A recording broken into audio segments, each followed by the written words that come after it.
تعلم على العلماء حتى تعرف الإسلام صحيحا. إن الحمد لله نحمده ونستعينه ونستغفره ونعوذ بالله من شرور أنفسنا ومن سيئات أعمالنا من يهده الله فلا مضل له ومن يضلل فلا هادي له وأشهد أن لا إله إلا الله وحده لا شريك له وأشهد أن محمدا عبده ورسوله صلى الله عليه وعلى آله وأصحابه ومن تبعهم بإحسان إلى يوم الدين.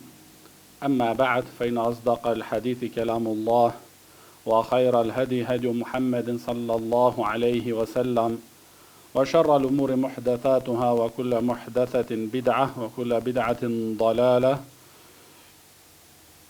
وكل ضلالة في النار. وبعد بإذن الله تعالى do vazhdojmë me këtë libër madhështor El Muharrar fil Hadith dhe jemi te pjesa te libri Kitabus Siyam, libri I agjerimit. Jemi domethënë në fillim të librit të agjerimit. Dhe kapitulli I parë që ka përmend autori rahimahullah ibn Abdul Hadi al-Hanbali këtu ka thënë babu fardhi saum, kapitulli obligueshmëria e agjerimit. Kapitulli obligueshmëria e agjerimit. Thot dietari I madh Sheikh Zejdi rahimahullah se kuptimi I fjalës siyam, agjerim në kuptimin gjuhësor është domethënë përmbajtje. Dhe bon disa shembuj këtu Sheikh Zejdi rahimahullah ku thot për shembull Kali u përmbajti nga vrapimi. Kali u përmbajti nga vrapimi. Dhe po ashtu domethënë njeriu u përmbajti nga të folurit. Domethënë nuk foli. Edhe është domethënë në kuptimin domethënë ku është përmendur Kur'an në librin Allahut subhanahu wa taala në sura Maryam, inni nadhartu lirrahmani sawma. Un jam zotuar të gjithëmëshirshmit heshtje. Unë domethënë jam zotuar të gjithëmëshirshmit heshtje, domethënë përmbajtje nga të folurit. Këtu domethënë fjala saumen është për qëllim domethënë heshtje, përmbajtje nga të folurit. Kurse thot Sheikh Zejdi rahimahullah, kuptimi I agjerimit, kuptimin fetar, kuptimi sheriatik është përmbajtje e veçantë në një kohë të caktuar, nga një person I caktuar prej gjërave të caktuara duke e bërë këtë me nijet. Këtu do më thonë, thot Sheikh Zejdi rahimahullah, në një kohë të caktuar, thot Sheikhu nga lindja e agimit të vërtet, deri në perëndimin e diellit. Nga një person I caktuar, është për qëllim domethënë muslimani I cili domethënë e ka arritur moshën e pjekurisë. Këtu domethënë del përjashtohet ai I cili nuk e ka arritur moshën e pjekurisë, po ashtu përjashtohet këtu jo besimtari, dhe po ashtu përjashtohet këtu domethënë edhe gruaja domethënë gjatë menstruacioneve dhe periudhës së lehonisë. Dhe prej gjërave të caktuara. Domethënë prej ato gjërave që I aprishin njeriu agjerimin. Qofshin ato pije, ngrënie ose domethënë veprime të tjera. E sa I përket niyetit, qëllimit është, siç e thot Sheikh Zejdi rahimahullah, vendi I këtij niyetit është në zemër. Do thonë niyetin e bën njeriu për me agjeru në zemrën e tij. Pastaj thot Sheikh Zejdi rahimullah nga aspekti historik, kur është bërë domethënë Ramazani obligim për muslimanët. Thot Sheikh Zejdi rahimahullah në vitin e 2 pas hijretit. Do thonë pasi që emigroi pejgamberi alayhi salatu wassalam në Medinë, në vitin e 2, në muajin Sha'ban, domethënë u bë muslimanëve agjerimi obligim. Po do e shohim tash në vazhdim, se në fillim të urdhërit për me agjeru, ishte ose kishin muslimanët me zgjeth, ose me agjeru, ose me pagujt. Po pastaj ky gjykim do më thonë u anulu. Edhe thotë Shekh Zejdi rahimullah, po ashtu, se pasi që është bërë, do më thonë në vitin e dytë pas hijretit, obligim agjerimi i Ramazanit, do të thotë që pejgamberi sallallahu alaihi wasallam ka agjeruar, do më thonë, 9 Ramazane. 9 Ramazane.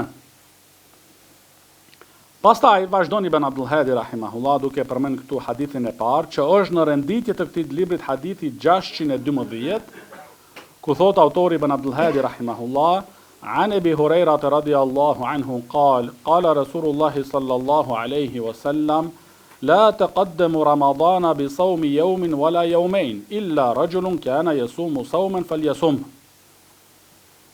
Në këtë hadith që transmeton sahabiu i nderuar Abu Huraira radhiyallahu anhu se pejgamberi alayhi salatu wasallam ka thënë, mos e paraprini Ramazanin me agjerimin 1 ditë apo 2 ditë para tij. Mos e paraprini Ramazanin, do të thonë me agjerim, 1 ditë ose 2 ditë para fillimit të Ramazanit. Përveç se atit personit, atit njeriu që e ka zakon të agjerojnë. E ka, do më thonë, zakon të agjerojnë, atëherë do më thonë le të agjerojnë. Do thonë, kjo është përjashtimi për personin i cili zakonisht për shembull të hënave dhe ditën e ejtë agjeron. Ose 1 ditë agjeron, 1 ditë nuk agjeron. Ky person do më thonë është i përjashtuar.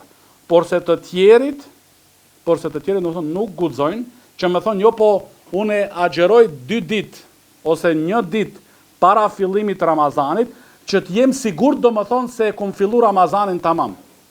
Jo, kjo çështje do më thonë, si që do e shohim tash, thotë Shekh Zejdi rahimahullah, bazohet do më thonë në siguri. Jo do më thonë në pasiguri dhe me pasiguri dhe me dyshime, por do më thonë e vepron njeriu me siguri, Thotë Shekh Zejdi rahimahullah, se agjerimi i muajit të Ramazanit është shtyll prej 5 shtyllave të Islamit. Është shtyll prej 5 shtyllave, do më thonë, të Islamit, dhe është, do më thonë, 1 muaj gjatë vitit. Është 1 muaj gjatë vitit. Do më thonë, viti ka 12 muaj, Ramazani është, do më thonë, agjerimi i muajit Ramazanit është 1 muaj, do më thonë, gjatë këtyrve 12 muajve. Dhe thotë Allahu subhanahu wa ta'ala, sa i përket muajve të vitit, se ato janë 12, thotë Allahu ta'ala, inna iddat ash-shuhuri 'inda Allahi 12 shahran fi kitabillah yawma khalaqa as-samawati wal ard minha 4 hurum. Do më thonë,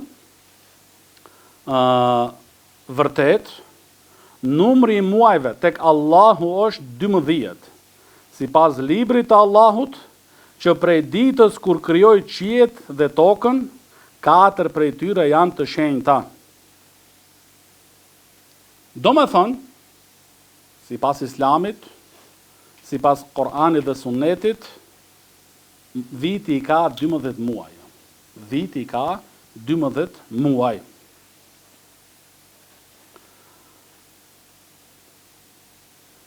Kjo do shë na duket tash, po pse? A i ka pas viti do njerë ma shumë ose ma pak? Po. Si pas romakëve, ka pas viti 10 muaj vetëm. Si pas romakët, ka pas viti 10 muaj. Dhe po ashtu edhe disa të tjerë kanë pas vitin e kanë patur 13 muaj. Dhe kjo derivon tek ata. Dhe është për të çudit, do më thonë, që bashkë në shekullin 7 Gregorian, atëherë e kanë bërë ata që t'jetë 12 muaj viti. Në bashkë shekullin në të cilin është shfaq pejgamberi sallallahu alaihi wasallam dhe ka ardhur aty shpallja. Që Allahu ka thënë në Kur'an, inna iddat ash-shuhuri 'inda Allah 12 shahra. Janë 12 muaj. 12 muaj, do më thonë. Që ata, do më thonë, që neve na duken të përparuar dhe të zhvilluar, do më thonë, shikoni se si kanë qenë dhe në çfarë gjendje kanë qenë. Dhe thotë Sheikhu Sheikh Zejdi rahimahullah, muaj Ramazanit është muaj më i mirë në përgjithësi. Në mesin e këtyre 12 muajve, muaj Ramazani është muaj më i mirë në përgjithësi, sepse ka shumë intervale kohore të hajrit. Dhe intervali më i mirë kohor gjatë muajit të Ramazanit është nata e Kadrit, që është përmendur në librin Allahu subhanahu wa taala, ku Allahu taala ka thënë Lejletul Qadri khairun min alfi shahr. Nata e Kadrit është më mirë se 1000 muaj. Thotë shehu që kjo do të thotë se më mirë se 1000 muaj, 1000 muaj janë rreth 83 vjet e pak më shumë. 83 vjet. Pra do më thonë, ai cili, thotë shehu në vazhdim, Sheikh Zejdi rahimullah, ai cili e qollon këtë natë, është sikur ai do më thonë që e adhuron Allahun subhanahu wa taala për një periudhë 83 vjeçare. 83 vjeçare. Pra, pastaj thotë Sheikhu Sheikh Zejdi rahimullah, në fillim, kur u bë obligim Ramazani, e kishin do më thonë në muslimanët me zgjedh. Ishte do më thonë në zgjedhja e tyre. Ose me agjeru muajin e Ramazanit, ose do më thonë në për çdo ditë që nuk agjerojnë do më thonë të ushqejnë një të varfër. Pas kësaj, ky gjykim u abrogua. Ky gjykim do më thonë u anulua. U anulua do më thonë me fjalën e Allahut subhanahu wa taala shahru Ramadana alladhi unzila fihi al-Quran hudan lin-nasi wa bayyinatin min al-huda wal-furqan faman shahida minkum ash-shahra falyasum. Do më thonë muaji Ramazanit është ai në të cilin ka zbritur Kur'ani, që është udhërrëfyes për njerëzimin, plot me shenja të qarta për rrugën e drejtë dhe dallues. Dhe dallues. Pra kushdo nga ju që dëshmon këtë muaj, le të agjerojnë. Le të agjerojnë, do thonë është urdhër. Kushdo do më thonë, për vetëm se, do më thonë edhe thotë Sheikhu Sheikh Zejdi rahimullah, kështu do më thonë u bo obligim të gjithëve, për vetëm se ata që janë përjashtuar, do më thonë na, dhe kanë justifikim sheriatik. Kanë justifikim, do më thonë na sheriatik, si për shembull personi i cili ka një smundje të rëndë. Personi do të thonë që ka një smundje të rëndë. Ose dikush do më thonë na ka një uftim. Ka një uftim do më thonë, po me kusht thotë Sheikhu Sheikh Zejdi rahimahullah me qenë uftimi do më thonë jo uftim të mëkatit, që njeriu do më thonë do me bo atë uftim dhe sinon me bo mëkate. Jo, me qenë uftim do më thonë na që janë çështje do më thonë na për çështje të lejuara. Për çështje do më thonë na të lejuara. Po ashtu këtu janë të përjashtuar do më thonë, ato ditët e grave do më thonë që janë në lehoni dhe në menstruacione, dhe po ashtu edhe njeriu i cili është në moshë të thellë të pleqërisë. Edhe agjerimi do më thonë na ndikon në shëndetin e tij. Pastaj, thot Sheikhu Sheikh Zejdi rahimahullah, se kur fillohet me agjerimin e Ramazanit, kur fillohet do më thonë me agjerimin e Ramazanit, dhe po ashtu kur mbaron. Këtu e sjell Sheikhu Sheikh Zejdi rahimahullah hadithin fjalën e pejgamberit sallallahu alaihi wasallam, sumu li ru'yatihi wa aftiru li ru'yatihi. Do më thonë, filloni të agjeroni kur ta shihni hënën e re, hënën do më thonë e Ramazanit, dhe përfundoni me agjerimin e muajit të Ramazanit kur ta shihni do më thonë hënën e muajit të Shevalit.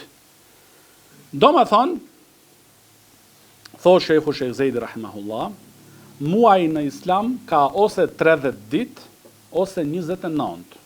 Ma pak nuk mundet me pas. As edhe ma shumë jo. Do thonë është mes 29 ose 30 ose 30 ditë.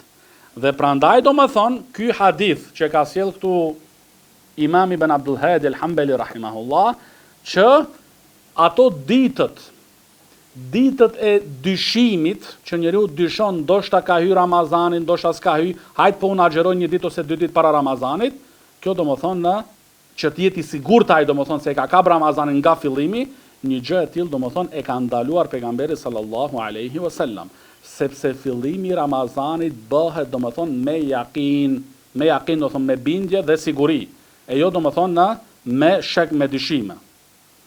Dhe fillimi i Ramazanit vërtetohet edhe me një person i drejt, i cili është musliman, i drejt, nëse e sheh ai hënën e muajit të Ramazanit, atëherë domethënë muslimanët fillojnë të agjerojnë. Kurse thot Sheikh Zejdi rahimahullah, ndryshon çështja te fitri, do thonë për përfundimin e Ramazanit. Për sa i përket përfundimit të Ramazanit, që domethënë të caktohet fundi i agjerimit të muajit të Ramazanit, thot Sheikhu rahimahullah, këtu patjetër duhet dy dëshmitar. Domethënë hyrjen e Ramazanit mjafton një dëshmitar. Për përfundimin e Ramazanit duhet Sheikhu fala budda thot, patjetër duhet domethënë dy dëshmitar të drejtë musliman, të cilët domethënë e dëshmojnë një gjë e tillë. Këtu thot Sheikh Zejdi rahimahullah, sa i përket domethënë agjerimit një ditë ose dy ditë para Ramazanit, është përjashtimi vetëm për ata njerëz që e kanë zakon tradit domethënë me agjeru. Edhe bën domethënë që ajo dita që ai e agjeron, dita e ete për shembull ose dita e han, që me qenë bash një ditë ose dy ditë para fillimit Ramazanit. Atëherë për këtë person s'ka asnjë farë kundërshtim dhe problem me agjeru. Pastaj hadithi i radhës, thot Ibn Abdul Hadi rahimahullah, an Ibn Umar radiyallahu anhuma qal, سمعت رسول الله صلى الله عليه وسلم يقول إذا رأيتموه فصوموا وإذا رأيتموه فأفطروا فإن غم عليكم فاقدروا له متفق عليه. Transmeton Abdullah ibn Omeri radiyallahu anhuma se thot se kam dëgjuar pejgamberin sallallahu alaihi wasallam duke thonë: kur ta shihni hënën e Ramazanit, agjeroni. Dhe kur ta shihni hënën e Shevalit, hani, domethënë prisheni agjerimin. Nëse nuk e shihni për shembull për shkak mjegullave dhe të ngjashme, atëherë domethënë në llogariteni. Bëni domethënë në llogari dhe do shohim këtu hadithi i radhës, hadithi e Abu Hurajras radhiyallahu anhu ku thot pejgamberi sallallahu alaihi wasallam, fa in ghubbi aleikum fa akmilu iddat sha'ban 30. Nëse domethënë s'keni mundësi me e pa hënën e Ramazanit, atëherë domethënë plotsojni domethënë ditët e Shabanit 30 ditë. Domethënë bëheni muajin e Shabanit të plot 30 ditë. Edhe pastaj të nesërmen mas 30 ditë domethënë është fillimi i Ramazanit, Po ashtu hadithi i radhës, عن أبي مالك الأشجعي عن حسين بن الحارث الجدلي أن أمير مكة خطبه ثم قال: عهد إلينا رسول الله صلى الله عليه وسلم أن ننسك للرؤيا فإن لم نرى وشهد شاهدا عدل نسكنا بشهادتهما. فسألت الحسين بن الحارث: من أمير مكة؟ قال: لا أدري. ثم لقيني بعد فقال: هو الحارث بن حاطب أخو محمد بن حاطب. ثم قال الأمير: إن فيكم من هو أعلم بالله ورسوله مني. وشهد هذا من رسول الله صلى الله عليه وسلم. وأومى بيده إلى رجل. قال الحسين: فقلت لشيخ إلى جنبي: من هذا الذي أومى إليه الأمير؟ قال: هذا عبد الله بن عمر، والصدق هو أعلم بالله منه. فقال بذلك مرنا رسول الله صلى الله عليه وسلم. Në këtë hadith, të cilën transmeton Abu Malik al-Ashja'i nga Husein ibn al-Harith al-Jadali, ku thot se Husein ibn al-Harith al-Jadali se emiri prijesi i Mekës e mbajti një hutbë. Një hutbë. Dhe tha gjatë hutbës se na ka urdhëruar ne dhe pejgamberi sallallahu alaihi wasallam që të fillojmë me agjerimin kur ta shohim domethënë hënën e Ramazanit. E nëse domethënë nuk na mundsohet me e pa, por e shohin dy dëshmitar të drejt, atëherë në bazë të dëshmisë së tyre e fillojmë domethënë e fillojmë agjerimin e muajit të Ramazanit. Atëherë thot transmetuesi Husein ibn al-Harith e pyeta domethënë kush ishte prijesi i Mekës, ai thot nuk e di. Por pas një kohë më takoi dhe më tha se ky ka qenë El Harith ibn Hatib. Gjatë hutbes po ashtu vazhdon tash dhe thot që emiri prijesi i Mekës ka thënë gjatë hutbes: në mesin tuaj ka një person i cili është më i ditur se une për Allahun subhanahu wa taala dhe për pejgamberin sallallahu alaihi wasallam. Dhe se këto fjali ka dëgjuar nga pejgamberi sallallahu alaihi wasallam dhe ka treguar domethënë me dorën e tij në drejtim të atit personit. El Husein thot, e pyeta një shejх që ishte domethënë afër meje se kush ishte ai personi që emiri tregoi në drejtimin të tij. Ai më tha domethënë se ai person për të cilin foli dhe tregoi emiri i Mekës është domethënë Abdullah ibn Omeri radiallahu anhuma. Edhe thot se ka thënë të vërtetën. Se me të vërtet Abdullah ibn Omeri radiallahu anhuma ka qenë më i ditur për Allahun subhanahu wa taala, për fenë Allahu subhanahu wa taala se domethënë në personi në fjalë. Dhe ka thënë se kështu na ka urdhëruar po pejgamberi sallallahu alaihi wasallam. Sa i përket këtu është çështja domethënë se dy dëshmitar edhe për fillimin e Ramazanit. Por hadithi i radhës që është po ashtu të Abdullah ibn Omerit radiallahu anhuma, ku thot Abdullah ibn Omeri radiallahu anhuma tara an-nasu al-hilal fa akhbartu Rasulullah sallallahu alaihi wasallam anni ra'aytuhu fa sama wa amara an-nasa bi siyamih. Thot Abdullah ibn Omeri radiallahu anhuma se njerëzit kanë dalë me shiku, me vëzhgu hënën e re të muajit Ramazanit. Dhe ndodhi që unë e pash, vetëm Abdullah ibn Omeri radiallahu anhuma e ka pa, dhe ja përcolla këtë pejgamberit sallallahu alaihi wasallam. Atëherë, në bazë të dëshmisë Abdullah ibn Omerit vetëm radiallahu anhuma, pejgamberi sallallahu alaihi wasallam e filloi agjerimin e muajit të Ramazanit dhe po ashtu i urdhëroi edhe të tjerit ta fillojnë agjerimin e muajit të Ramazanit. Edhe ajo është domethënë që Sheikh Zeidi rahimullah thotë se hadithi i dytë të Abdullah ibn Omerit është argument domethënë se për fillimin e muajit të Ramazanit mjafton që me qenë edhe një dëshmitar që e ka pa domethënë në hënën e muajit të Ramazanit. Pastaj, hadithi i radhës, thot ibn Abdul Hadi rahimahullah, an ibn Umar radiallahu anhum, an Hafsata radiallahu anha, an an-nabi sallallahu alayhi wa sallam qal, man lam yubayyit as-siyama qabla al-fajr fala siyama lah. Në këtë hadith, këtë transmetim, i cili transmeton Abdullah ibn Omeri nga motra e tij Hafsa radiallahu anha, nga pejgamberi sallallahu alaihi wasallam, ku ka thënë pejgamberi sallallahu alaihi wasallam, ai i cili nuk e bën niyetin për me agjeru Ramazanin gjatë natës, ai domethënë nuk ka agjerim, nuk i llogaritet domethënë në agjerimin, nuk i vlen agjerimi. Këtu është fjala domethënë për agjerimin i cili është fars. Domethënë muaj Ramazanit, që njeriu patjetër domethënë duhet me bën niyetin para fexhrit. Para fexhrit. Përndryshe, fala siyama lahu. Nuk ka agjerim. Nuk ka domethënë në agjerim.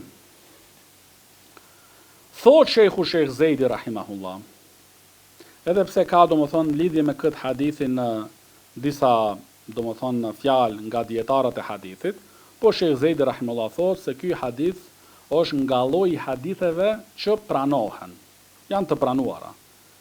Dhe edhe nëse nuk shkon deri te pejgamberi alayhi salatu wassalam, por është nga ana e sahabijut ose nga ana e gruaja të pejgamberit sallallahu alaihi wasallam, sahabia domethënë Hafsa radiallahu anha, kjo e merr gjykimin domethënë e marfu', sepse sahabiu nuk mundet me e thënë një gjë e tillë nga vetvetja. Kjo patjetër domethënë kërkon që çështja të kthehet një fjalë e tillë, një gjykim i tillë te pejgamberi sallallahu alaihi wasallam, që domethënë ai i cili nuk e bën niyetin për agjerimin e Ramazanit para fejxrit, fala siyama lahu. Ai nuk ka agjerim, nuk ka agjerim, sepse ka thënë pejgamberi alayhi salatu wassalam, innamal a'malu binniyat, sepse veprat janë sipas qëllimeve. Veprat janë sipas qëllimeve. Sa i përket niyetit, bërjes së niyetit, si qëndron puna. Thot Shekhu Shekh Zejdi rahimullah, çështja e parë është niyeti i përgjithshëm. Niyet i përgjithshëm që muslimani e bën në fillim të Ramazanit. Niyet i përgjithshëm që muslimani e bën në fillim të Ramazanit. Që domethënë ai synon me agjeru domethënë në muajin e Ramazanit. Kjo është një. Pastaj ka e niyetu khassa, niyeti domethënë specifik. Niyet specifik, i cili bëhet domethënë para agimit dhe ajo çdo ditë. Niyeti i përgjithshëm në fillim të Ramazanit, niyeti specifik që i cili bëhet çdo ditë para agimit. Çdo ditë para agimit. Nëse thot Shekhu, Shekh Zejdi rahimullah, nëse ndodh që personi është i pavendosur me agjeru, gjatë natës domethënë ka pavendosmëri, është në dyshim, po zgjodhet në mëngjes dhe thot agjeroj unë sot ditën e Ramazanit. Nuk i vlen kjo ditë. Duhet këtë ditë me agjeru kaza. Nëse është domethënë gjatë natës i pavendosur, ose është në dyshim, ata agjeroj a mos agjeroj. Edhe qohet në mëngjes domethënë, ka hy fejxri, atëherë domethënë ajo ditë nuk i quhet domethënë, nuk i quhet të agjerim. Pastaj, çka është për qëllim, thot Shekhu Shekh Zejdi rahimahullah, këtu bërjes së niyetit. Niyeti për me agjeru, niyeti specifik domethënë, për me agjeru atë ditë domethënë që vjen, mundet bëhet gjatë gjithë natës. Domethënë nuk është patjetër që ti tash pak para agimit, pak para fejxrit edhe ta bësh niyet. Mundesh ta bësh, thot Shekhu Shekh Zejdi rahimahullah, min awwalil lejl, në fillim të natës, mundesh ta bësh në mesin e natës dhe mundesh ta bësh qabla tulu'il fajr, para agimit të fejxrit. Domethënë kjo që kush nuk e bën niyetin gjatë natës, nuk ka agjerim, domethënë gjatë natës, kjo vlen domethënë nga fillimi i natës deri para agimit. Domethënë nuk është patjetër që ta bësh para agimit, atëherë domethënë me qëndru puna, por mundesh edhe në fillim të natës, edhe në mesin e natës, edhe domethënë në para agimit. E çështja ndryshon domethënë te agjerimi vullnetar. Te agjerimi vullnetar mundet njeriu domethënë edhe gjatë ditës, edhe nëse ka filluar dita, është bërë dreka për shembull. Edhe deri në drek nuk ka ngrën asgjë, edhe nuk ka pi asgjë. Mas drekës del prej xhamisë dhe thot, unë agjeroj sot këtë ditë. Mundet. Kjo sa i përket domethënë në nafileve. Kurse për farzin, që është muaj Ramazanit, duhet patjetër domethënë para agimit ose gjatë natës, në fillim të natës, mesit të natës ose në fund para agimit. Hadithi i radhës عن عائشة رضي الله عنها قالت دخل علي النبي صلى الله عليه وسلم ذات يوم فقال هل عندكم شيء فقلنا لا قال فإني إذن صائم ثم أتانا يوما آخر فقلنا يا رسول الله أهدي لنا حيص فقال أرنيه فلقد أصبحت صائما فأكله وفي لفظ قال طلحة وهو ابن يحيى فحدثت مجاهدا بهذا الحديث فقال ذلك بمنزلة الرجل يخرج الصدقة من ماله فإن شاء امضاها وإن شاء امسكها رواه مسلم. Nëna besimtarve Aisha radhiyallahu anha tregon se një ditë erdhi tek unë pejgamberi sallallahu alaihi wasallam dhe më pyeti a keni diçka për buk. A keni diçka? Diçka. Fa qulna la. I tham, jo, s'kemi asnjë sen. Këtu flasim domethënë për zotriun e bijave të Ademit. Muhamedi alayhi salatu wassalam shkon në shtëpinë e tij dhe pyet bashkëshortën e tij, nënën e besimtarëve, Aisha radhiyallahu anha, hel indakum shay'un. Shay'un kjo domethënë është e pasquar domethënë. Çka do qoftë? Çka do qoftë për ushqim? Ja kthen radhiyallahu anha duke thënë, s'kimi asnjë sen. Do thënë as gjys urme s'kimi. As gjys urme s'kimi. Para mendojnë thonë si ka qenë situata e pejgamberit sallallahu alaihi wasallam. As gjys urme domethënë. A ka qenë ndonjëherë te ne situata e tillë që ti të shkosh në shtëpinë tënde dhe ta pyesish gruan tënde, nënën tënde, motrën tënde, a kemi diçka dhe në të thonë s'kemi asnjë sen. As gjë, zero. Unë mendoj se askujt prej neve nuk i ka ndodhur. Si e si të jenë domethënë rrethanat, por prapë domethënë shikoni si ka qenë çështat e pejgamberit sallallahu alaihi wasallam, dhe kjo tregon domethënë në vërtetësinë e profetisë së pejgamberit sallallahu alaihi wasallam. Atëherë, pasi që i kanë thënë pejgamberit sallallahu alaihi wasallam s'kimja asnjë sen, atëherë ka thënë pejgamberi alaihi salatu wasallam, mo kjo ka filluar dita, fa inni idhen saim. Pra atëherë unë jam agjerues. Atëherë domethënë aty ka bën jetë me agjeru. Se s'ka pas asnjë sen, atëherë ka thënë unë agjeroj. Pastaj thot Aisha radhiyallahu anha, erdhi edhe një ditë tjetër pejgamberi alayhi salatu wasalam dhe i thash unë, o i dërguari i Allahut, na është dhuruar neve një lloj ushqimit të Medinës. Atëherë ka thënë pejgamberi alayhi salatu wasalam, ma trego, dhe ja ka tregu, dhe ka thënë pejgamberi alayhi salatu wasalam, unë jam zgjuar sot me agjerim vullnetar. Fa akala, por e prishi. Por e prishi domethënë aty. Se si thot këtu Sheikh Zejdi rahimahullah, për agjerin vullnetar vetë njeriu vendos. A e vazhdon ose nuk e vazhdon? A e vazhdon a nuk e? Si ka bërë edhe pejgamberi sallallahu alaihi wasallam. Njëri prej transmetuesve të hadithit, Talha ibn Yahya, thot se këtë hadith ja tregova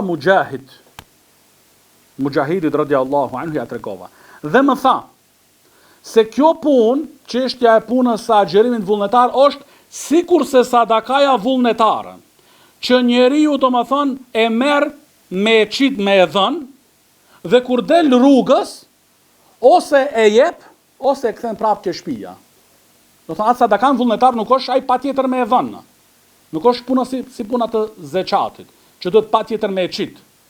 Sadakaja vullnetare, ai i ka marrë për shembull 50 euro me vetë, edhe ka thënë, du sot me dhën 50 euro sadaka vullnetare. Por ka ndodhur diçka, ka ndryshuar mendim, i kthen ato në shtëpi. Në rregull është, askush nuk mundet me e çortu, se është çështje vullnetare. Edhe shembulli i kësaj është domethënë te agjerimi vullnetar. Nëse dikush e ka nis ditën me agjeru, deri në drek, deri në ikindi, dhe ndodh diçka e prish, s'ka gjë. S'ka gjë, domethënë, dhe s'ka qortim.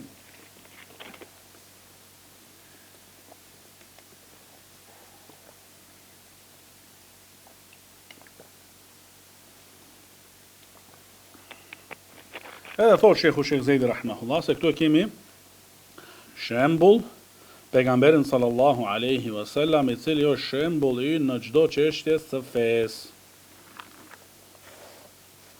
Pastaj hadithi i radhës, an Sahal ibn Sa'd radhiyallahu anhu anna Rasulullah sallallahu alaihi wasallam qal, la yazalu an-nasu bi khairin ma ajjalu al-fitr.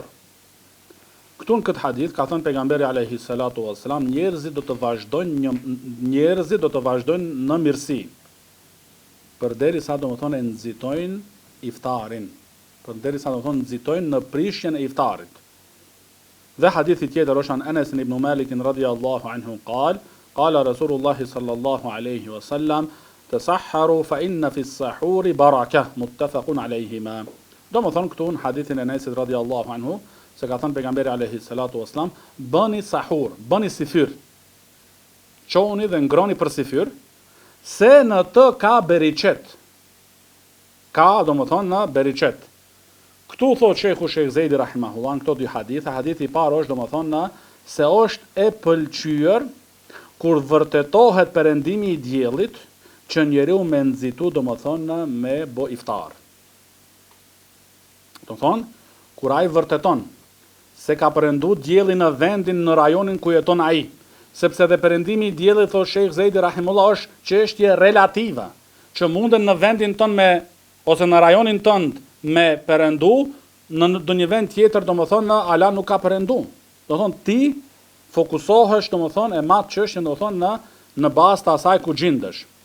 Atëherë kur vërtetohet perëndimi i diellit, atëherë njeriu nxiton domethënë me bo iftar. Me kët ai kundërshton njerëzit e ekstremizmit.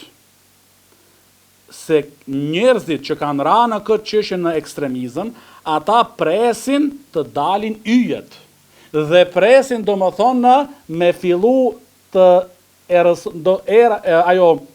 erësia e natës. Kjo domethënë është në kundërshtim me këshillat e pejgamberit sallallahu alaihi wasallam.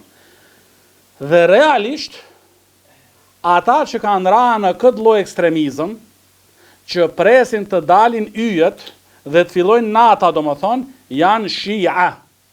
Janë shia. Prandaj me i kundërshtu ata dhe me pasu rrugën e pejgamberit alayhi salatu wassalam, në momentin që njeriu e vren domethënë dhe vërtetohet perëndimi i diellit, atëherë ai nxiton domethënë me bë domethënë në iftar. Kurse hadithi i dytë është nxitje për me bë sifyr. Për me bë domethënë sifyr, edhe në këtë çështje që njeriu të çohet në kohën e sifyrit dhe me ngron diçka, edhe nëse është diçka pak, ka shumë dobi. Ka domethënë shumë dobi. Dobia e parë thotë Sheikh Zejdi rahimahullah, është ndjekja e sunnetit të pejgamberit sallallahu alaihi wasallam. Është ndjekja e sunnetit të pejgamberit sallallahu alaihi wasallam dhe kjo na mjafton neve për beriqet dhe mirësi, që njeriu me një vepër të tillë kur çohet në sifyr, është duke ndjekur sunnetin e pejgamberit sallallahu alaihi wasallam. Dhe kjo na mjafton neve për beriqet dhe për mirësi. Dobia e dytë thotë Sheikh Zejdi rahimahullah, njeriu me ushqimin, me ngrënjen gjatë sifyrit, e forcon trupin e tij, ose me thonë me fjalë tona, merr energji që mundet pastaj punët e ditës me i kry. Që mundet pastaj domethënë me i kry punët ose angazhimet ose obligimet gjatë ditës që i ka.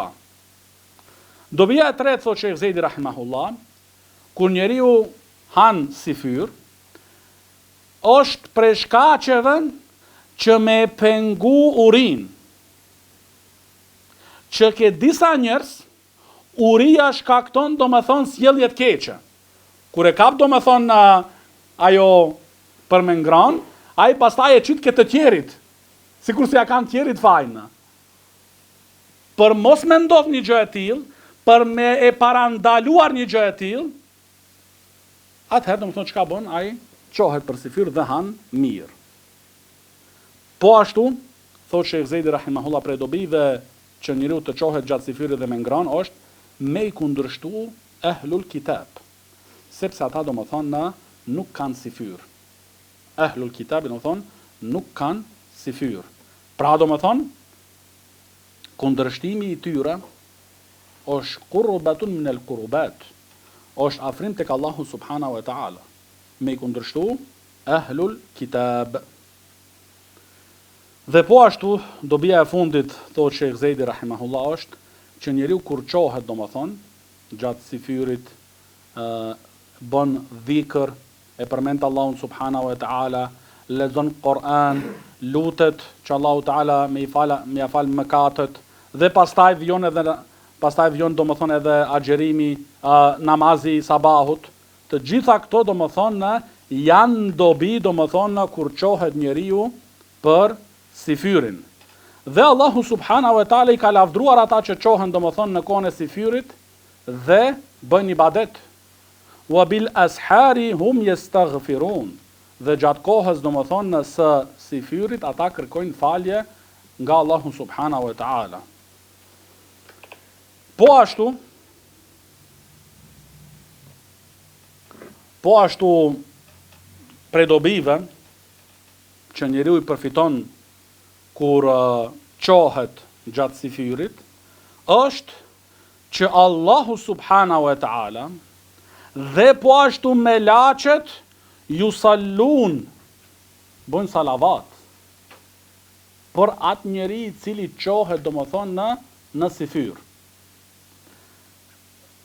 Sheikh Fauzani hafidhahullah thot se domethënë Allahu i bën salavat atit personit, do të thot domethënë që Allahu subhanahu wa taala atë person e përmend dhe e lavdron në tubimin më të lartë. Kjo do të thot domethënë es-salatu min Allah. Që Allahu taala atë personin e përmend dhe lavdron në tubimin më të lartë. Kurse es-salah min al-malaika, nga melaqet, është kuptimi domethënë që ata luten, bëjnë dua për atë personin dhe luten për faljen e tij. Dhe të gjitha këto dobi, domethënë, të gjitha këto dobi i përfiton njeriu i cili qohet domethënë për sifyr. Dhe para barakallahu fikum domethënë duhet me i pas këto çështje parasysh, domethënë kur qohesh për sifyr të gjitha këto dobi, me të shku pak në përmend. Jo të bëhet domethënë si zakon, haj po qohem, se qohen edhe të tjerit, edhe unë po qohem. Jo me qenë domethënë i vetëdijshëm për këto dobi domethënë që janë të përmendura. Dhe njëra mjafton domethënë që të jenë nxitje për neve domethënë me u çujt domethënë për sifyr. Pastaj hadithi i radhës an Salman ibn Amir radiyallahu anhu anin nabi sallallahu alaihi wasallam qal idha aftara ahadukum falyuftir ala tamrin fa in lam yajid falyuftir ala ma'in fa innahu tahur.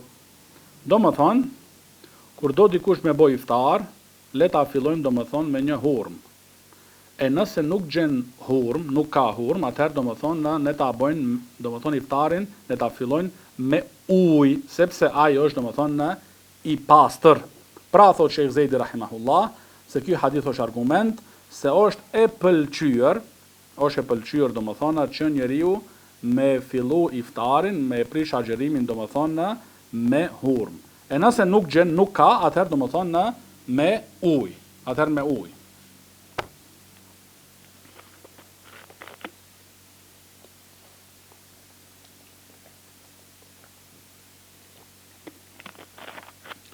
حديث راضس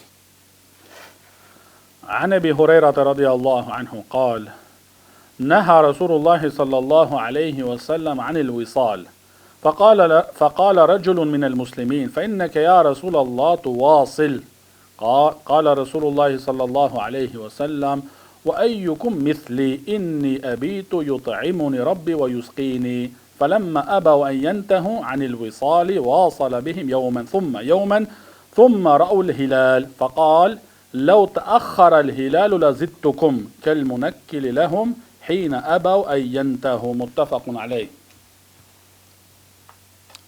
Transmeton sahabiu i nderuar Abu Huraira radhiyallahu anhu se pejgamberi sallallahu alaihi wasallam e ka ndaluar agjerimin të pandërprer. Ka ndaluar pejgamberi sallallahu alaihi wasallam që njeriu me agjeru në mënyrë të vazhdueshme pandërprerje. Atëherë dikush prej të pranishmeve i tha pejgamberit alayhi salatu wassalam, o i dërguari i Allahut, po ti agjeron në mënyrë të vazhdueshme pandërprerje. Do thonë ne po të shohim ty domethënë, po e vrejmë te ty o i dërguari i Allahut, se ti po agjeron domethënë në mënyrë domethënë të pandërprer. Atëherë pejgamberi alayhi salatu wassalam u thot ejukum mithli, do thonë kush është prej juve si une. Une do më thonë e kaloj natën, por Zoti jem më furnizon dhe më jep do më thonë për pije. Atëherë, kur sahabët ridwanullahi alejhim, nga dashuria e tyre të madhe që me ndjek pejgamberin alayhi salatu wasalam insistuan që ta bëjnë një gjë e tillë, të agjerojnë domethënë në mënyrë të vazhdueshme pa ndërprerje, atëherë bëni një gjë e tillë pejgamberi alayhi salatu wasalam. Agjerojnë një ditë pa ndërprerje, ditën e dytë po ashtu dhe ditën e tretë e pan hënën e re dhe u ndalën. Dhe u tha pejgamberi alayhi salatu wasalam, nëse ishte vënuar hëna, atëherë do kisha vazhdu. Kjo domethënë si mësim për insistimin që e bën. Kjo domethënë si insistim për insistimin që e bën. Thotë Sheikhu Sheikh Zejdi rahimullah, kjo domethënë jo që ata deshtin ta kundërshtojnë pejgamberin alayhi salatu wasalam në këtë çështje, jo.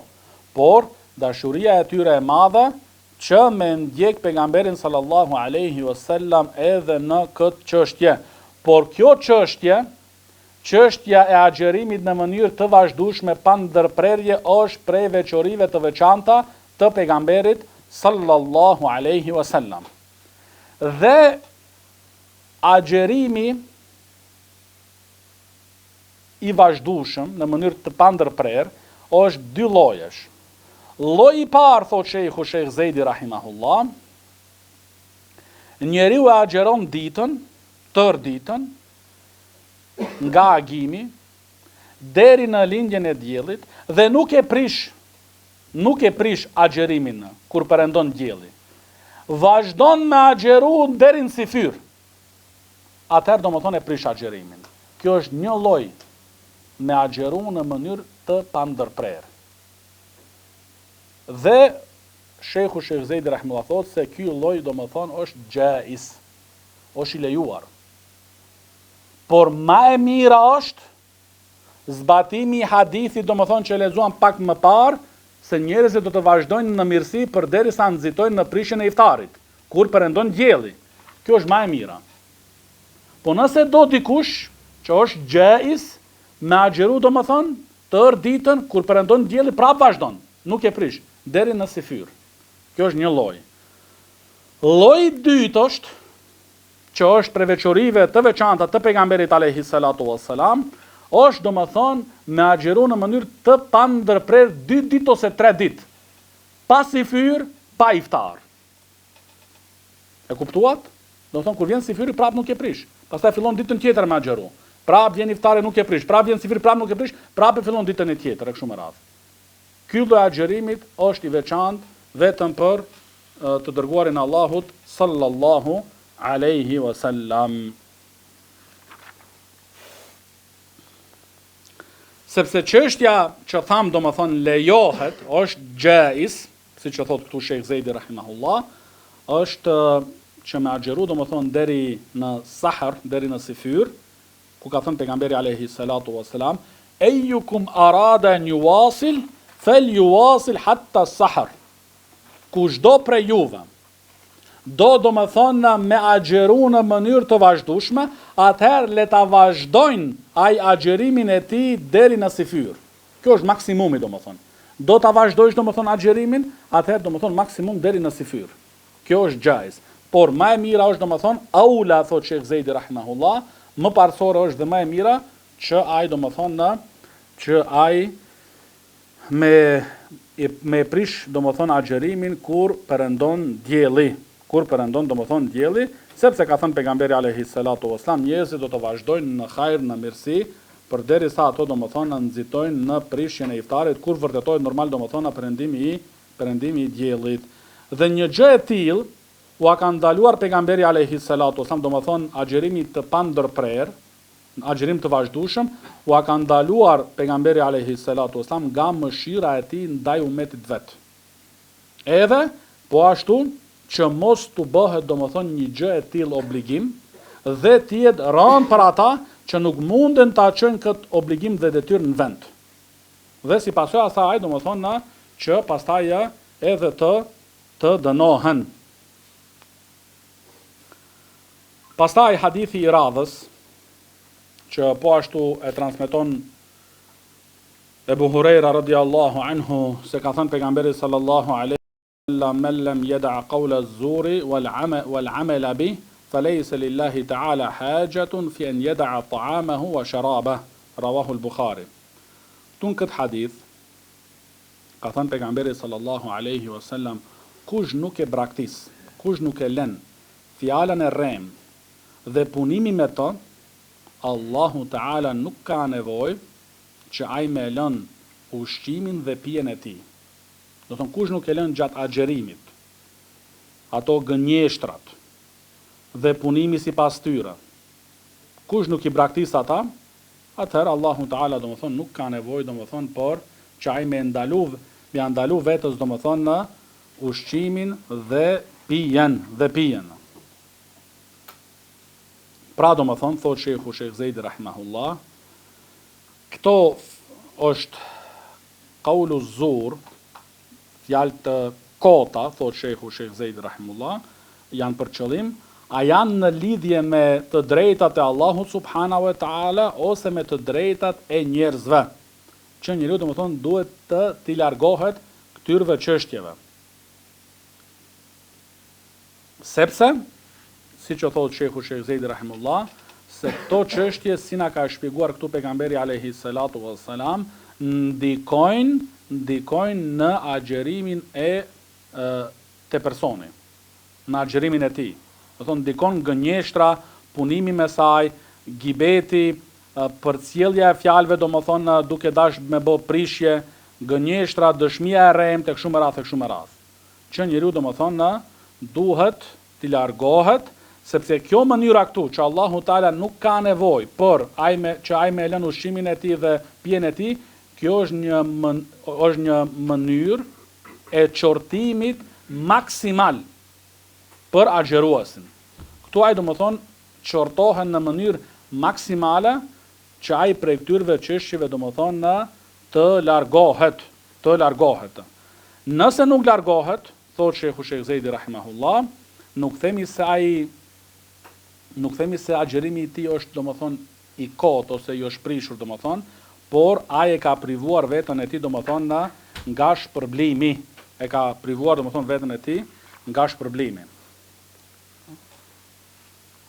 Edhe thot Shekhu Shekh Zejdi rahimullah se ato fjalët e kota, gënjeshtrat, dëshmit të rremta e kështu me radhë, e fusin njeriu do më thonë në rrugica, në sokake, do më thonë ku ai nuk mundet do më thonë të largohet do më thonë prej tyre dhe përfundimi është do më thonë i keq. Pra do më thonë, thot Shekhu Shekh Zejdi rahimullah, qëllimi është prej këtij hadithit paralajmërim do më thonë nga fjalët e kota dhe veprat e kota. Dhe e kundërta e kësaj është që kërkohet që njeriu do më thonë mi përkushtu vëmendje fjalëve të mira, që me përdor do më thonë gjatë agjerimit fjalë të mira, dhe pre atyre është edhe leximi i Kur'anit, ose edhe dhikrin përgjithësi, ose me bërë edhe veprat mira, që kështu do më thonë të shtohen ibadetet gjatë agjerimit. Do thonë jo vetëm agjeru, po i thot dikujt një fjalë të mirë, e ndihmon një tjetër të jep sadaka, kështu do më thonë shtohen ibadetet gjatë ditës, duke qenë ai do më thonë dhe duke agjeruar. Dhe hadithi i fundit për sonte është hadithi i Zeid ibn Khalid al-Juhani radiyallahu anhu عن النبي صلى الله عليه وسلم قال من فطر صائما كتب له أجره إلا أنه لا ينقص من أجر الصائم شيء. Këtë hadith ka thënë pejgamberi alayhi salatu wasalam, kush jep iftar një agjerues, i shkruhet shpërblimi po ashtu edhe atij që ja ka dhënë iftarin. Pa ti ulet do më thonë në agjeruesit shpërblimi i tij. Pa do më thonë në ti ulet shpërblimi nga ana për agjeruesin do më thonë. Nuk ndikon kjo, nuk ndikon do më thonë në shpërblimin e agjeruesit.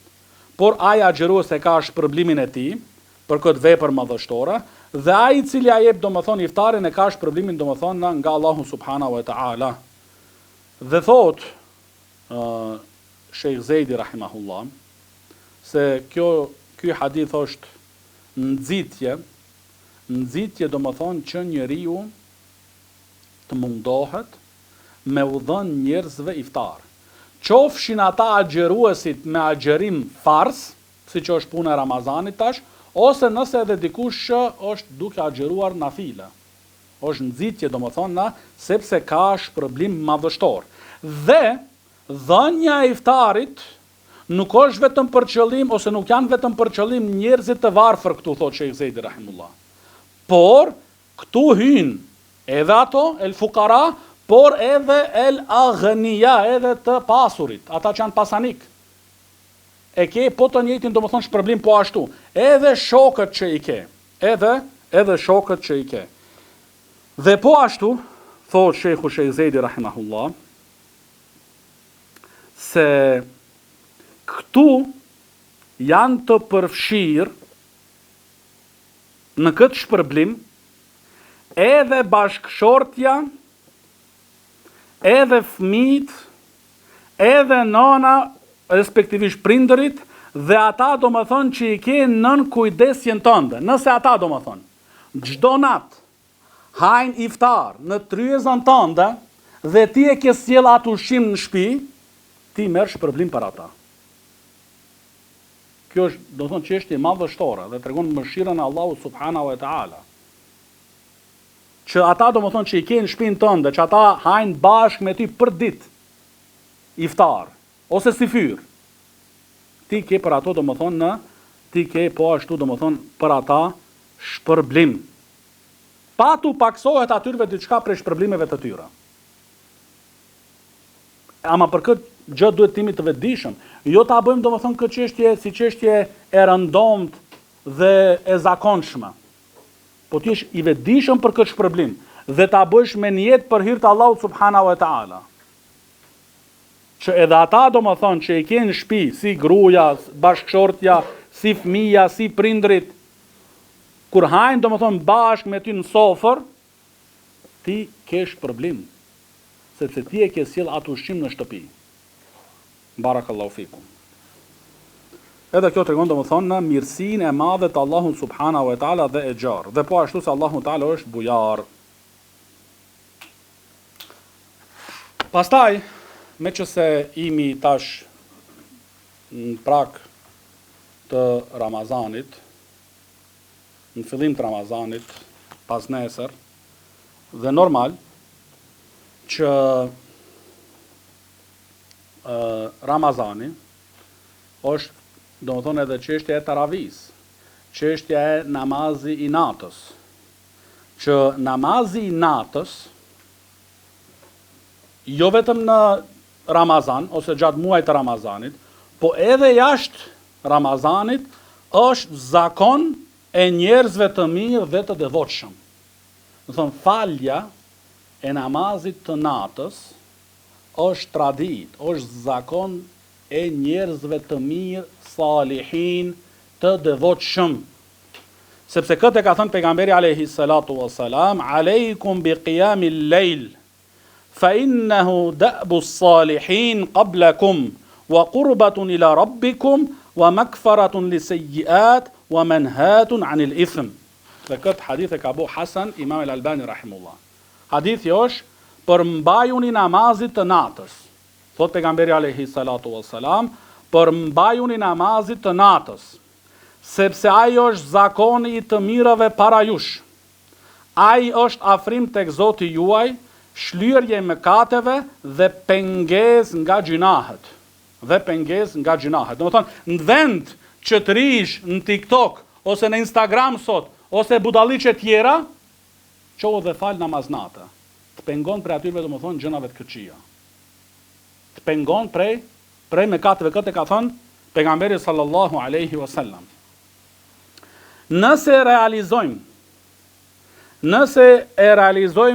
i realizojmë këto dobi madhështore të namazit të natës, që u përmendën në këtë hadith vetëm, do të ishte mjaftueshme, do të ishte për neve si musliman e mjaftueshme, për me nxitu dhe me praktiku këtë zakon.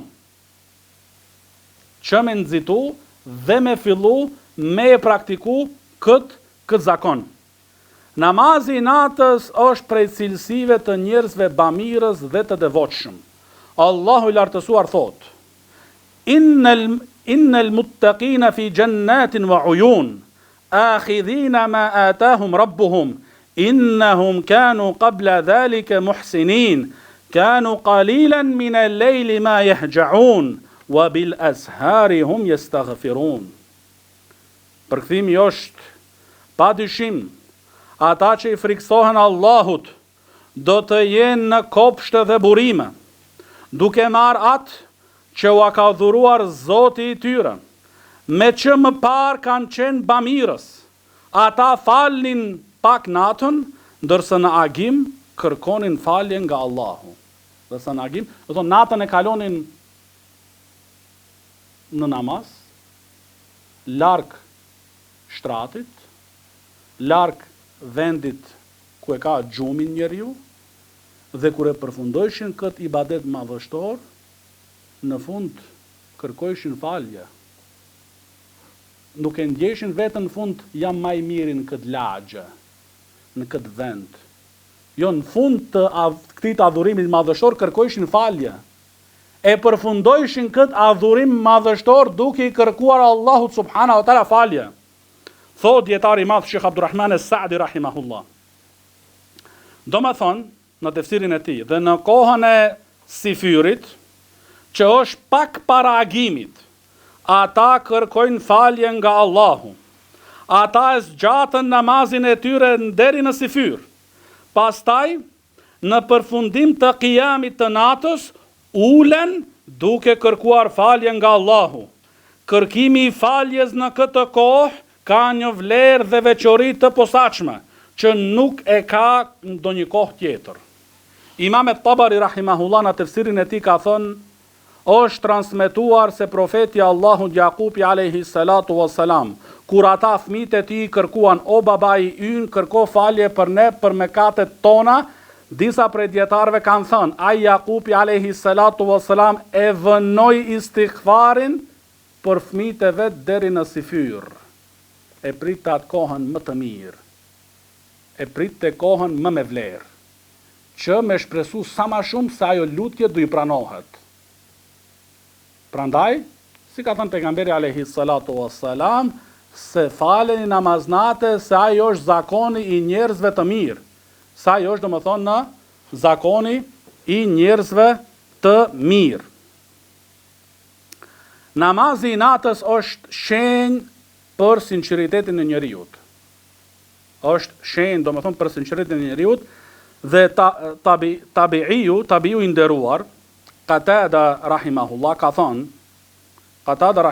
thënë, ma qama al-lejla munafiq. Nuk e fal namazin e natës një hipokrit. Nuk mundet, domethënë, dot me përballu namazin e natës një hipokrit. Sa në bën një gjë e tillë hipokriti, sepse hipokriti don me e pa njerëzit, i synon shikimet e njerëzve, kurse ai i cili falet në thellësinë e natës dhe errësinë e natës, që është larg çdo lloj shikimeve, kjo aludon për sinqeritetin e tij.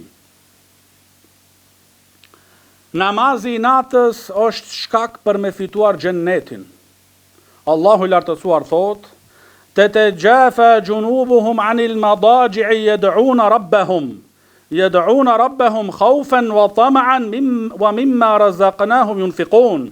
Fala ta'lamu nafsun ma ukhfiya lahum min qurrati a'yunin jazaan bima kanu ya'malun." Ata ngrihen nga shtrati, i luten Zotit të tyre, me frikë e shpresë, dhe japin nga ajo që u kemi dhënë ne. Askush nuk e di se çfarë gëzimesh janë fshehur për ata në ahiret, si shpërblim për punat e mira që kanë bërë. Askush nuk e din, për vetëm se Allahu subhanahu wa taala. Çka është përgatitur për ata që falen gjatë natës dhe japin për asaj që Allahu taala u ka dhënë. Askush nuk din se çfarë gëzimesh janë përgatitur për ata njerëz në ahiret për punën të mirë që e kanë vepruar. Pejgamberi sallallahu alaihi wasallam po ashtu kur ka ardhur në Medinë, prej fjalëve të para që i ka thënë: "Ya ayyuha an-nas afshu as-salam wa at'imu at-ta'am wa silu al-arham wa sallu bil-layli wan-nasu niyam tadkhuluna al-jannata bi salam." O ju njerëz, përhapeni selamin, dhe jepni sadaka ushqim, dhe mbajni lidhjet farefisnore, dhe faluni natën kur njerëzit flinë, do të hyni në paqe në xhennet. Do të hyni në siguri në xhennet, në paqe, pa breng. Efshu selam, wa at'imu at-ta'am, wa silu al-arham, wa sallu bil-lejli wa nasu niyam. Dhe falu gjatë natës kur njerëzit flinë, kur njerëzit janë gaflet, ti qohu dhe falu, qëndro para Allahu subhanahu wa ta'ala. Tadkhulul jannata bi salam, Allahu akbar. Edhe sa më kujtohet se Abdullah ibn Selami radiallahu anhu ka thënë, fjale e parë që kam dëgjuar nga pejgamberi alayhi salatu wasallam ka qenë këto fjalë. Abdullah ibn Selami, dietari i madh i çifutëve që ka qenë, që është bërë musliman. Ka thënë fjalët e para që kam dëgjuar nga pejgamberi alayhi salatu wasallam ka qenë këto. Ja ayuhan nas, afshu salam, wa at'imu at-ta'am, wa silu al-arham, wa sallu bil-lejli wa nasu niyam, tadkhulul jannah bisalam. Po ashtu, namazi natës është shkak që robit t'i pranohen lutjet dhe kërkesat e tij. Është koha kur zbret Allahu i lartësuar. Thot pejgamberi alayhi salatu wassalam, yanzilu Allahu kulla lejlatin ila as-sama'i ad-dunya hina yabqa thuluthu al-lejli al-akhir, fa yaqulu man yad'uni fastajibu lahu, men yes'aluni fa u'tiyah, wa men yastaghfiruni fa aghfira lah. Allahu zbret çdo natë në qiellin e dunjas kur mbetën 1/3 e fundit e natës dhe thot: kush më lutet që t'i përgjigjem, kush më kërkon që t'i jap, kush kërkon falje prej meje që t'ja fal. A e kemi zbatu këtë hadith donjëherë? Secili duhet vetë me bo llogari. Krijuesi i tokës dhe qiellëve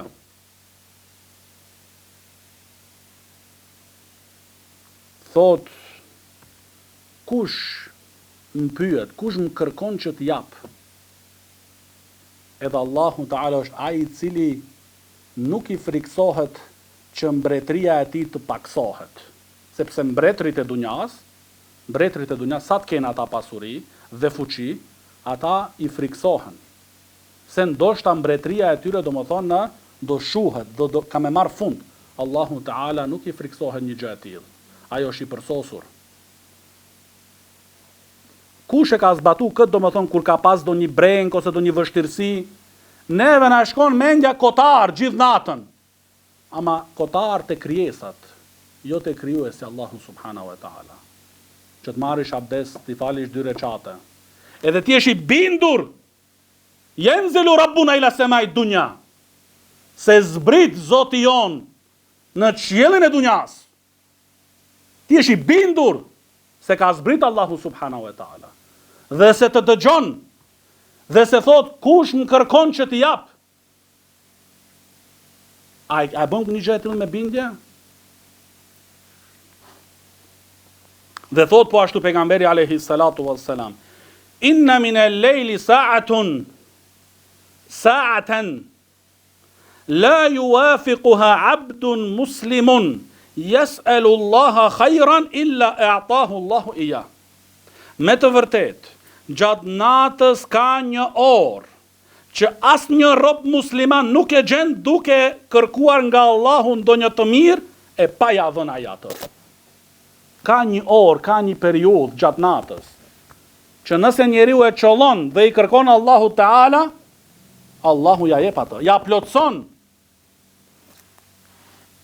Pas namazeve farze, namazi më i mirë është namazi natës. Namazi larg shikimeve të njerëzve. Dhe ka thënë pejgamberi alayhi salatu wassalam, afdalu salati ba'da al-farida salatu al-layl. Namazi më i mirë pas namazit të farzit është namazi natës. Namazi natës është porosia e Allahut për pejgamberin e tij sallallahu alaihi wasallam.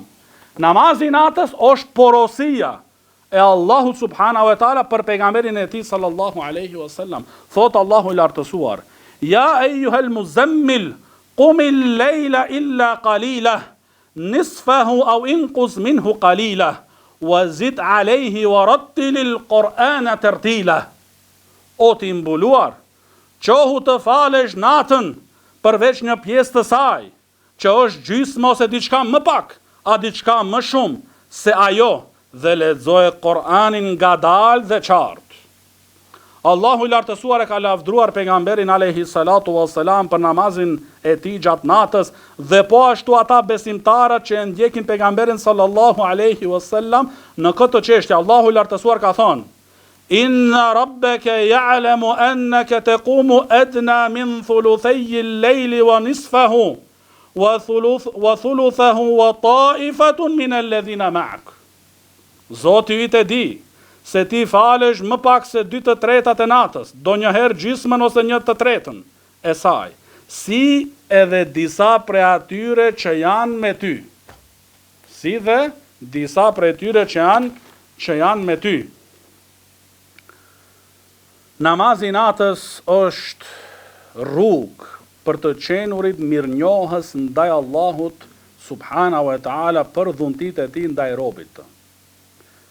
Si e transmeton Aisha radiallahu anha hadithin që pejgamberi sallallahu alaihi wasallam qëndronte në namazin e natës derisa i fryheshin këmbët, dhe kur i tha Aisha radiallahu anha, Allahu t'i ka falur mëkatet e kaluara dhe të ardhshme, ai u përgjigj sallallahu alaihi wasallam: afala akunu abdan shakura, a mos të jem një rob mirënjohës? A mos të jem një rob mirënjohës ndaj dhuntive të Allahu subhanahu wa taala? Po ashtu, namazi i natës është prej dyerve të mirësisë, për të cilin pejgamberi sallallahu alaihi wasallam i udhëzonte shokët të tij. Hadithi Muadh ibn Jabalit radiallahu anhu është dëshmi për këtë, ku i thot pejgamberi sallallahu alaihi wasallam: ala adulluka ala abwabil khair, as-sawmu junna, was-sadaqatu tudfi'u al-khatiya kama yudfi'u al-ma'a an-nar, was-salatu ar-rajuli fi jawfi al-layl. Atë të udhëzoj te dyert e së mirësisë, agjerimi është mburoj, sadakaja shuan mëkatin, ashtu si ujë që e shuan zjarin, dhe po ashtu namazi i njeriut në mes të natës. Në mes të natës, do më thonë, e shuan do më thonë mëkatin si ujë që e shuan zjarin. Sepse namazi i natës zbatohet larg shikimeve të njerëzve. Dhe pikërisht këtë e synonin selefu salih, ridwanullahi alejhim. Ata kujdeseshin shumë për t'i fshehur adhurimet e tyre. Ata, në krye të selefu salih, sahabët e pejgamberit alayhi salatu wassalam, ishin të kujdesshëm që maksimum t'i fshehin adhurimet e tyre. Një njeri e pyeti Temim ad-Dari radiallahu anhu: si është namazi yt i natës? Si është namazi yt i natës? Si e falti? Sa fal? Çish fal? Ai u zemrua dhe i tha: një rekat në thellësinë e natës, në fshehësi, është më i dashur për mua se sa ta fal gjithë natën e pastaj t'ua tregoj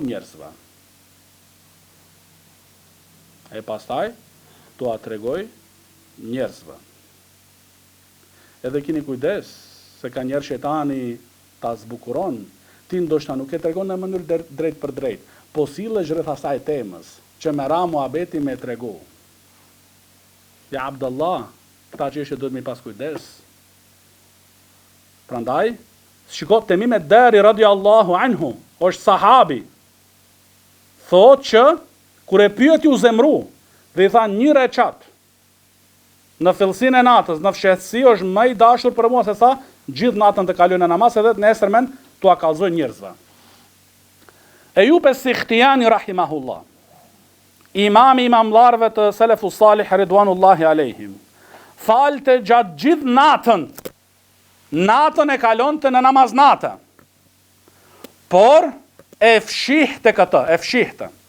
Kur afrohej sabahu, e griheshte zorin, sikur se ishte zgjuar në atë moment. Do më thonë, sikur se, e dini kur qohet njeriu, do më thonë, ashtu bonte edhe Ejub as-Sikhtiyani, me u dhënë njerëzve me kuptu se edhe unë jam qujt me juve tash. Kurse ai e kishe kaluar natën në ibadet, ja Abdallah.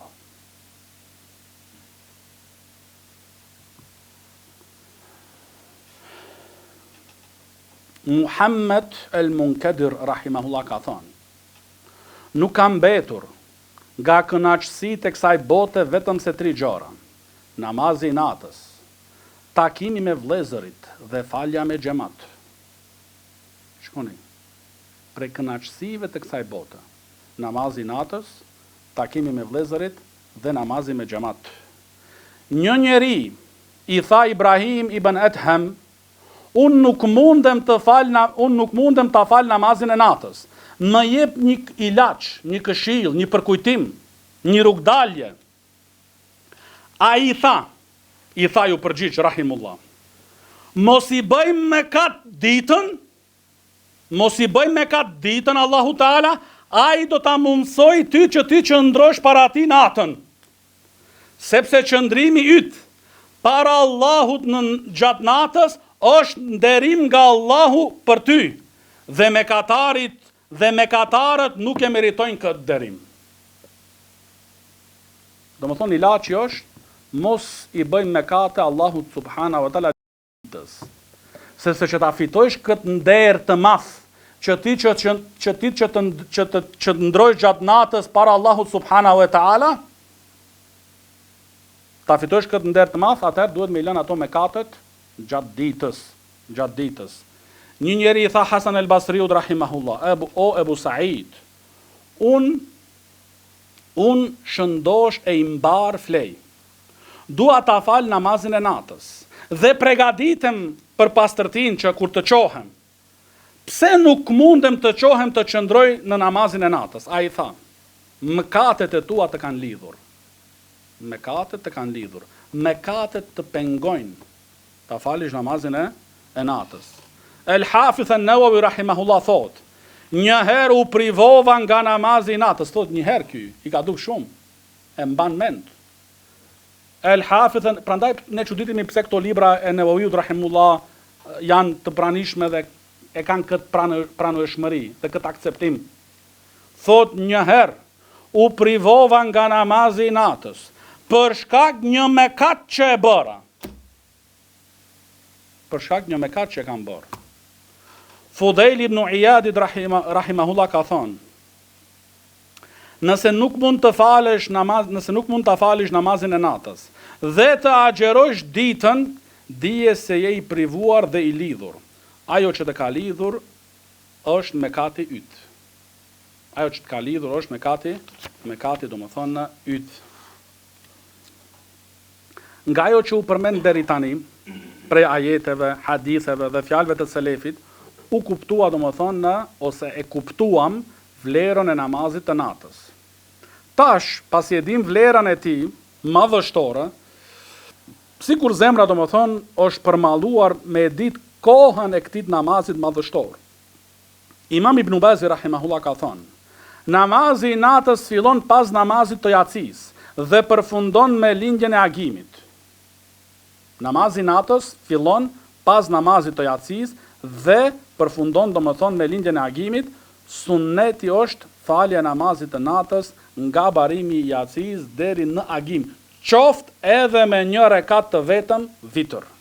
Lejnatud Daima kanë thonë: koha e namazit së natës fillon pas namazit të yatsis dhe zgjat deri në lindjen e agimit, fajr. Më e mira e saj është në të tretën e fundit të natës. Më e mira, domethënë se mundën njeriu me përballu këtë, atëherë është më e mira në të tretën e fundit të natës. Po ashtu Imam Ibn Bazi rahimahullah ka thonë: namazi gjatë natës quhet tashahhud dhe quhet gjithashtu qiyami i natës. Se disa pyesin, do thonë, e kanë dëgjuar, e kanë lexuar akun tahajjud dhe po ashtu e kanë lexuar edhe qiyamul leil, qëndrimi domethënë gjatë natës, dhe po ashtu edhe çështja e namazit së taravis. Thotë Sheikh Ibn Bazi rahimullah, tek dietarët përdoret për qiyamin e natës në Ramazan, në fillim domethënë përdoret domethënë në namazi i taravis, si qiyam dhe po ashtu tahajjud. Dhe, thot Shekh Ibn Baz rahimahullah, në Ramazan, në fillimin të natës, duke pasur parasysh, domethënë lehtësimin dhe mos zgjatjen e tepërt. Ajo lejohet të quhet edhe tahajjud dhe të quhet edhe qiyami i natës, nuk ka kundërshtim në këtë. Do thonë taravi, qiyamul lejl, tahajjud, do thonë çështja është e gjerë, është domethënë i njëjti kuptim. Vlera e namazit të taravis është e përfshirë në tekstet ku është përmendur namazi i natës. Do thonë të ato tekstet që përmendën, ato ajete, ato hadithe, për vlerën e namazit të natës, po ashtu aty është e përfshirë domethënë edhe namazi i taravis. Namazi i taravis. Namazi i natës në Ramazan është prej adhurimeve më madhështore, me të cilat robi i afrohet Allahu subhanahu wa taala në këtë muaj madhështor. Imam Ibn Rajab rahimahullah ka thonë: dije se besimtarit i bashkohen gjatë muajit të Ramazanit dy lloje të xhihadit për veten e tij. Një xhihad ditën përmes agjerimit dhe një xhihad natën përmes namazit të natës. Kush i bashkon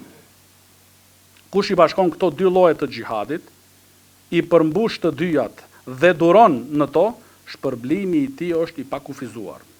Imam Uthejmini rahimahullah ka thonë: qiyami i Ramazanit përfshin namazin nga fillimi i natës deri në fundin e saj. Prandaj, taravia është pjesa e qiyamit të Ramazanit. Duhet të kujdesemi për të, t'i kushtojmë rëndësi dhe të shpresojmë shpërblim nga Allahu subhanahu wa taala për to. Ato janë vetëm disa net të numruara që besimtari i mençur i shfrytëzon para se të kalojnë. Dhe namazi i natës falet ka 2 recate. Si ka thënë pejgamberi alayhi salatu wassalam, salatul lejli methna. Do të thonë, namazi i natës është 2 ka 2. Imam Muqbili rahimahullah ka thonë: namazi taravis është sunnet gjatë Ramazanit. Numri i recateve është 11, në bazë të fjalës së Aishës radhiyallahu anha.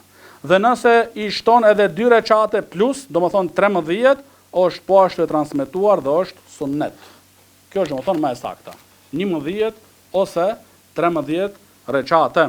Se si ka thënë nëna e besimtarëve Aisha radhiyallahu anha: ma kana Rasulullah sallallahu alaihi wasallam yazidu fi Ramadan wala ghayrihi ala 11 rak'atan yusalli 4 fala tas'al an husnihinna wa tulihinna thumma yusalli 4 fala tas'al an husnihinna wa tulihinna thumma yusalli 3. Domethënë se i dërguari Allahu sallallahu alaihi wasallam nuk shtonte në Ramazan dhe as jashtë Ramazanit më shumë se 11 recate. Falte 4, mos pyet për bukurinë dhe gjatësinë e tyre, e kështu me radhë deri në fund të hadithit. Ose falte 4, pastaj prap 4 e në fund 3. Këtu në këtë hadith thot Sheikhul Islam i kohës son, Sheikh Ibn Baz rahimahullah, dikush mundet me mendu se këto 4 i falte pejgamberi sallallahu alaihi wasallam me një selam. Por çështja nuk është e tillë. Sepse transmetimi tjetër që është po ashtu nga nëna e besimtarëve Aisha radhiyallahu anha e sqaron këtë transmetimin e parë që ku thot se kana an-nabiu sallallahu alaihi wasallam yusalli min al-layli 11 rak'a yusalli min kulli 2 wa yutiru bi wahida. Do të thonë pejgamberi sallallahu alaihi wasallam i falte gjatë natës 11 recate dhe jepte selam pas çdo 2 recateve. Sepse ahlul bid'a dhe hizbiyun i mashtrojnë njerëzit, va tregojnë këtë hadithin e parë se i falte 4 dhe mos pyet për bukurinë dhe gjatësinë e tyre, edhe këtë hadithin e dytë va mshefin. Edhe thonë që 4 recati ka fal. Edhe nëse njeriu nuk din, thotë që hadithi është i falte 4. Ai nuk ka njohuri as për gjuhën arabe, as nuk është i vetëdijshëm se ka një hadith tjetër që sqaron këtë hadith, edhe këtu i kupton domethënë se janë ahlul bid'a, ahlul ahwa, njerëzit e epshit, sepse njerëzit e sunetit, ndjekës të pejgamberit alayhi salatu wassalam, i bashkojnë të gjitha transmetimet. Kjo është veçori dalluese, duhet ta vreni këtë, domethënë ta memorizoni. Për veçorive dalluese të ahlu sunna wal jamaa është që ata i mbledhin të gjitha argumentet për çfarë do lloj mesele, edhe pastaj dalin në përfundim. Po i mbledhin të gjitha domethënë. Jo vetëm ata që u pëlqejnë i marrin, ata që nuk u pëlqejnë i lejnë anësh. Kjo është prej veçorive dalluese të njerëzve të bidatit. Prej veçorive dalluese të njerëzve të sunetit i marrin të gjitha. Dhe pastaj dalin në përfundim. Ibadeti gjatë netëve të Ramazanit ka vlerë dhe shpërblim madhështor. Transmeton Ebu Hurera radiallahu anhu se pejgamberi sallallahu alaihi wasallam ka thënë: "Men qama Ramadana imanan wa ihtisaban ghufira lahu ma taqaddama min dhanbi." Kush falet gjatë netëve të Ramazanit me besim dhe duke shpresuar shpërblim, i falen mëkatet e mëparshme. Dhe po ashtu ka thënë pejgamberi sallallahu alaihi wasallam: "Men qama ma'al imam hatta yansarif kataba Allahu lahu qiyama lejletin." Kush falet me imamin derisa ai të përfundojnë namazin taravin, Allahu ja shkruan shpërblimin sikur të ketë falur gjithë natën.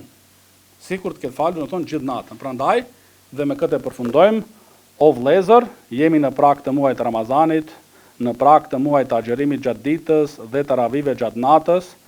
Këto përkujtime që i dëgjuam, hadithe, ajete, fjalë të selefit, fjalë të dietarëve tonë bashkohor, duhet jenë domethënë nxitje për të gjithë neve, motivim dhe ngritja e synimeve tona të larta.